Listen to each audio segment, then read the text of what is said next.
여러분, 요리할 때 가장 황당한 게 뭔지 아십니까? 겉은 노릇노릇 맛있게 익은 것 같은데 정작 한 입 베어 물면 속은 차갑게 얼어 있거나 심지어 상해버린 요리입니다. 지금 전 세계가 박수치는 중국 전기차라는 요리가 딱 그렇습니다. 주방 안쪽에서는 지금 수조 원의 보조금이 타들어가는 냄새, 그리고 기업의 현금이 바짝 말라붙는 비린내가 진동하고 있거든요. 겉으론 현대차 매출의 90%를 따라잡은 거대 공룡이지만 속을 들여다보니 어마어마한 실질 부채가 숨어 있는 업체. 심지어 부품업체 대금을 275일, 무려 9개월 뒤에나 주는 갑질융자로 연명하고 있다는 충격적인 사실이 드러났습니다. 이게 왜 남의 나라 얘기가 아니냐고요? 한국은 자동차가 밥줄입니다. 산업통상자원부 통계에 따르면 2025년 11월까지 한국 자동차 수출액은 660.4억 달러를 기록했습니다. 이건 남의 집 주방 화재가 아니라 우리 집 가스레인지부라고도 연결된 얘기입니다. 60조 원짜리 시한폭탄이 우리 수출길 바로 옆에서 째깍거리고 있는 거죠. 오늘 영상 끝까지 보시면 뉴스 조각들에 숨겨진 잔혹한 메커니즘과 대한민국이 이 파도를 타고 살아남을 수 있는 생존 시나리오까지 낱낱이 파헤쳐 드리겠습니다. 구독과 좋아요는 영상 제작에 큰 힘이 됩니다. 지금 시작합니다. 지금 수출 무대에서 중국 전기차를 둘러싼 관세 장벽이 갑자기 철근 콘크리트로 바뀌고 있습니다. 미국은 중국산 전기차 관세를 100%로 올렸고 유럽 역시 반보조금 관세를 확정하며 입장권 가격을 확 올려버렸어요. 시장이란 건 원래 물과 같습니다. 벽을 높이 세우면 물은 돌아서 흐릅니다. 수출길이 막힌 중국 기업들은 그럼 집에서 승부 보자 하고 내수로 몰려듭니다. 내수에서 피 터지는 가격 전쟁이 일어나면 기업들은 수익보다 물량과 현금 회전을 우선하는 좀비 모드로 들어갑니다. 문제는 여기서 낮아진 가격이 관세가 낮은 동남아, 중동 같은 제3시장에서 최저가 기준선이 된다는 겁니다. 결국 우리 현대 기아가 수출하는 무대에서 숨막히는 가격 압박으로 부딪히게 되는 거죠. 이 할인은 어디서 나올까요? 결국 공급망으로 전가됩니다. 부품업체 결제 조건이 나빠지고 보이지 않는 비용인 품질과 AS에서 티가 나기 시작합니다. 마트에서 70% 세일이라고 샀는데 유통기한이 오늘까지인 느낌, 딱 그 구조입니다. 중국 전기차 붐이 왜 이렇게 기형적이 됐을까요? 쉽게 말해, 너무 많은 회사가 너무 큰 설비를 너무 빠르게 깔아버렸기 때문이에요. 2024년 전 세계 전기 승용차 생산이 1,730만 대였는데 그중 중국이 1,240만 대를 만들었습니다. 전 세계 물량의 72%가 중국에서 나오는 구조죠. 문제는 이렇게 생산이 커지면 공장은 멈추기 어렵다는 겁니다. 공장이 멈추면 고용이 흔들리고 지역 경제가 흔들리고 돈을 빌려준 곳도 부담이 커지니까요. 그래서 중국 기업들은 선택지가 뻔해집니다. 가격을 내리거나 비용을 하청업체나 다른 데로 떠넘기거나 하죠. 그런데 2024년부터 미국, EU, 캐나다 같은 주요 시장이 중국산 전기차에 높은 관세를 걸면서 수출길이 좁아졌습니다. 그러면 남는 물량은 내수로 몰리고 시장은 가격 경쟁으로 빨려 들어가요. 게다가 브랜드가 너무 많다는 경고도 나왔는데 로이터가 인용한 알릭스 파트너스 분석에 따르면 중국 전기차 시장에는 129개 브랜드가 있고 2030년까지 15개만 생존할 수 있다는 전망이 있습니다.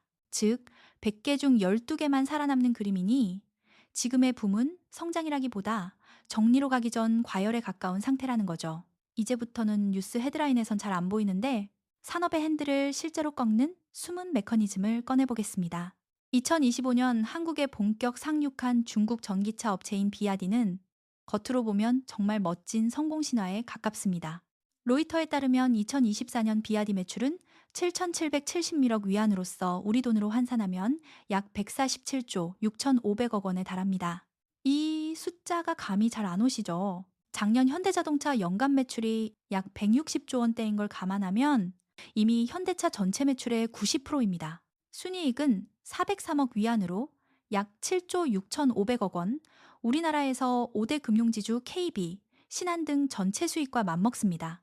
판매량도 2024년에 약 425만 대로 집계됩니다. 우리나라 한 해 전체 자동차 내수 시장이 170만 대 정도거든요. 거의 2.5배를 혼자 파는 셈입니다. 숫자만 보면 완벽하죠. 하지만 질문해야 합니다. 그런데 왜 현금이 말라갈까? 기업은 이익이 아니라 현금이 끊길 때 무너집니다. 매출은 주문서일 뿐 통장 잔고가 바닥이면 월급도 부품값도 못 줍니다. 겉은 멀쩡한데 속에서 식은땀이 나는 이유입니다. 왜 공급망이 버티기 어렵다는 얘기가 반복될까요? 이유는 간단합니다. 기업이 무너질 때는 대개 이익이 먼저가 아니라 현금이 먼저 끊기기 때문이에요. 매출은 말 그대로 주문서고 이익은 장부 위 계산입니다. 주문서가 산더미여도 통장 잔고가 바닥이면 다음 달 월급도 부품 대금도 연구개발도 그 순간부터 다 숨이 막히기 시작합니다. 겉으로는 멀쩡한데 속에서부터 식은땀이 나는 이유가 여기에 있어요. 그래서 시장이 진짜 예민하게 보는 숫자가 하나 있습니다. 바로 결제 기간, 공급업체 대금 지급 기간입니다. 여러분, 보통 현대차나 테슬라도 부품 대금은 60일, 길어야 90일 안에 줍니다. 우리나라는 하도급법에 따라 물품 수령일로부터 60일 이내에 대금을 지급하도록 정하고 있습니다. 이게 글로벌 상도덕이자 법이에요. 그런데 공급망 금융 관련 보도 맥락에서 비아디의 공급업체 대금 지급이 평균 275일 수준으로 언급됩니다. 275일이면 거의 9개월입니다. 부품 업체 입장에서는 이런 뜻이죠. 납품은 지금 했는데 돈은 내년쯤 들어온다. 여러분, 중소 부품 업체가 그 9개월을 어떻게 버팁니까? 결국 어딘가에서 돈을 당겨와야 해요. 은행 대출이든 어음이든 돌려막기든. 그렇게 버티는 비용이 쌓이면 쌓일수록 공급망은 얇아지고 얇아질수록 납기와 품질은 흔들리고 흔들릴수록 완성차도 함께 불안해집니다. 이건 구조적으로 심장이 약해지는 방식이에요. 업계가 괜히 숨이 가쁘다는 표현을 쓰는 게 아닙니다. 여기서 사람들이 종종 헝다 냄새라는 말을 꺼내는데 이건 단정적으로 회계부정이라고 몰아가자는 얘기가 아닙니다. 핵심은 훨씬 냉정해요. 부채가 없느냐가 아니라 어디에 숨어 있느냐, 그리고 현금 압박이 어떤 형태로 쌓이고 있느냐의 문제입니다. 여러분, 비아디가 겉으로 보여주는 쇼윈도 부채부터 보시죠. 비아디는 당당하게 말합니다. 우리 빚 고작 277억 위안밖에 안 돼.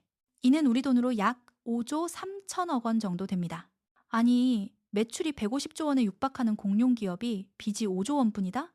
이건 재벌 총수가 편의점 가서 외상 한 번 한 수준으로 보입니다.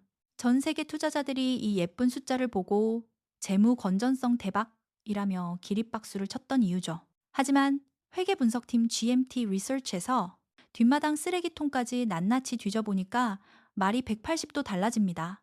비아디, 너네 쪽지로 써준 외상값이 왜 이렇게 많아? 이거 다 합치면 3,230억 위안인데? 이는 우리 돈으로 약 61조 5천억 원으로 공식 발표보다 빚이 무려 10배나 더 많다는 겁니다. 도대체 왜 이런 10배의 격차가 생길까요? 비아디는 아주 영리한 쪽지 경영을 하고 있기 때문입니다. 은행 대출은 최소한으로 줄여서 장부를 깨끗하게 만듭니다.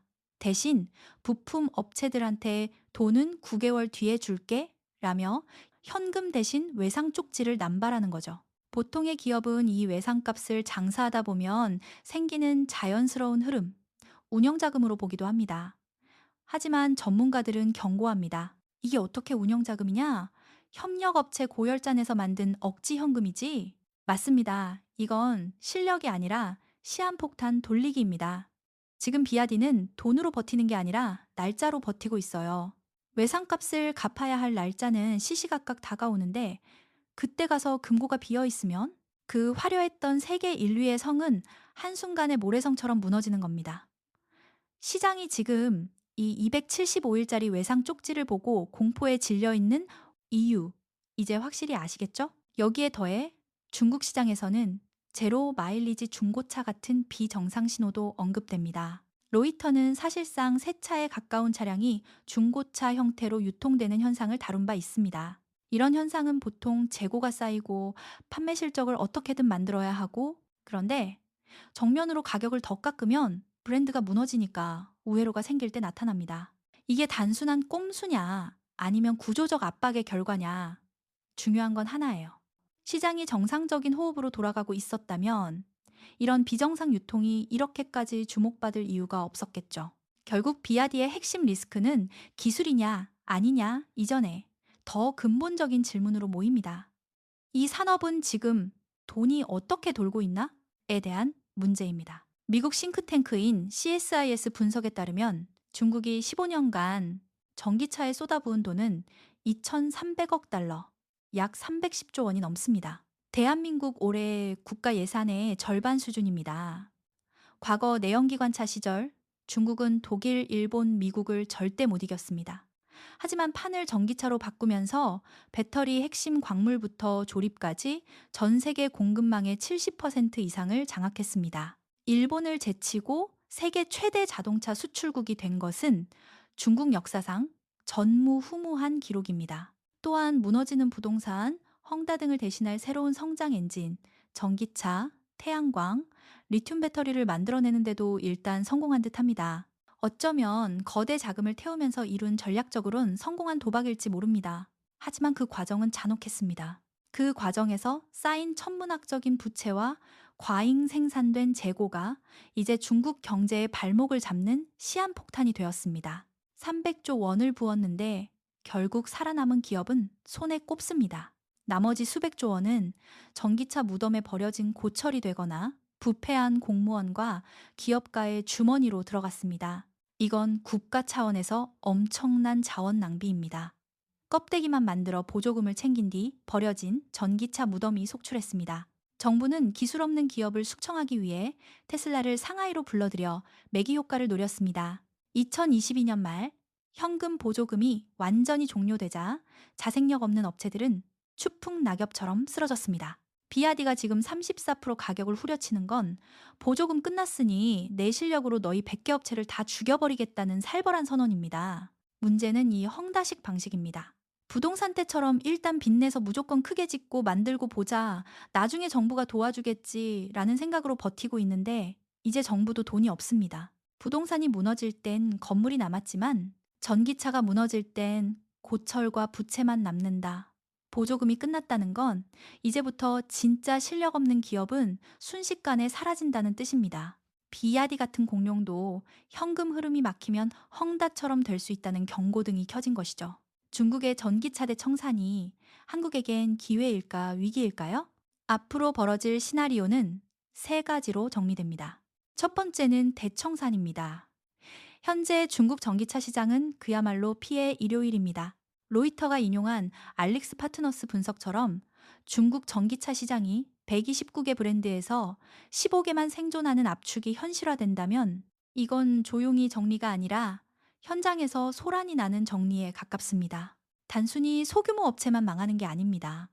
중국 전기차 업체인 니오, 샤오펑, 지커, 리오토 등 이름만 대면 아는 유명 업체들도 돈이 도는 방식 때문에 위태롭습니다. 이 과정에서 벌어지는 그림은 거의 정해져 있습니다. 가격은 더 내려가고, 마진은 더 얇아지고, 현금 압박은 더 심해집니다. 쉽게 말해, 누가 더 좋은 차를 만드느냐보다 누가 더 오래 버티느냐로 게임 룰이 바뀌는 거예요. 두 번째는 정책 개입 강화입니다.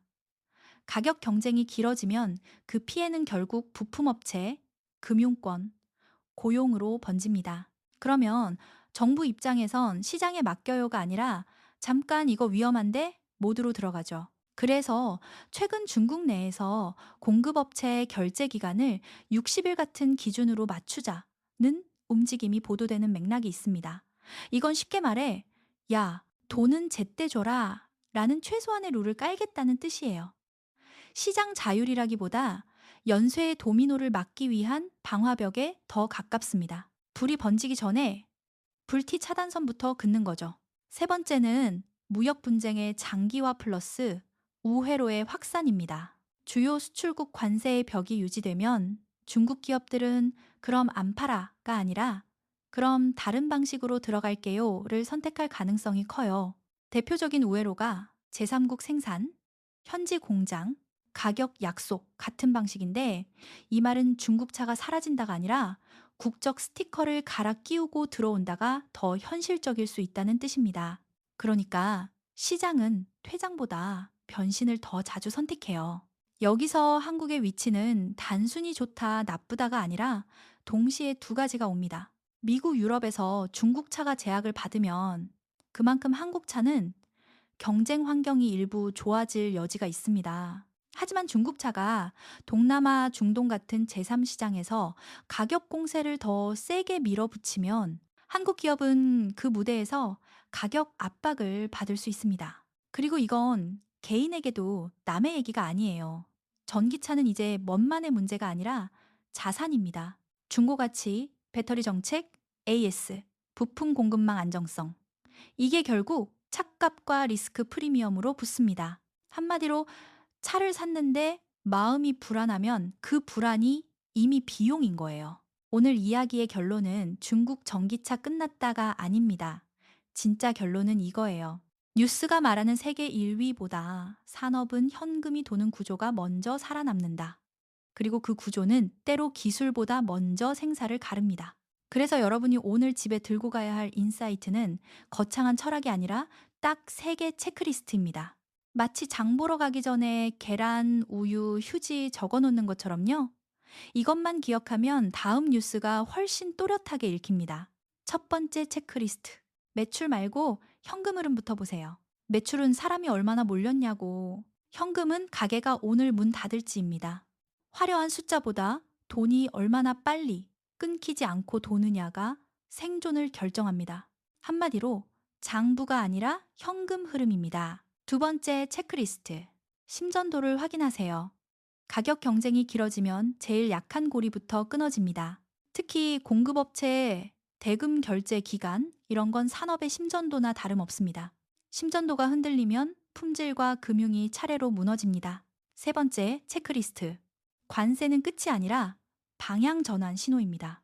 벽이 생기면 물길이 바뀝니다. 그리고 그 물길을 먼저 읽는 사람이 기회를 잡게 됩니다. 그래서 질문은 중국차가 사라지는 거 아니야? 그럴 줄 알았다가 아니라 어떤 형태로, 어디로, 얼마나 빠르게 이동하냐입니다. 자, 여러분은 어떻게 보세요?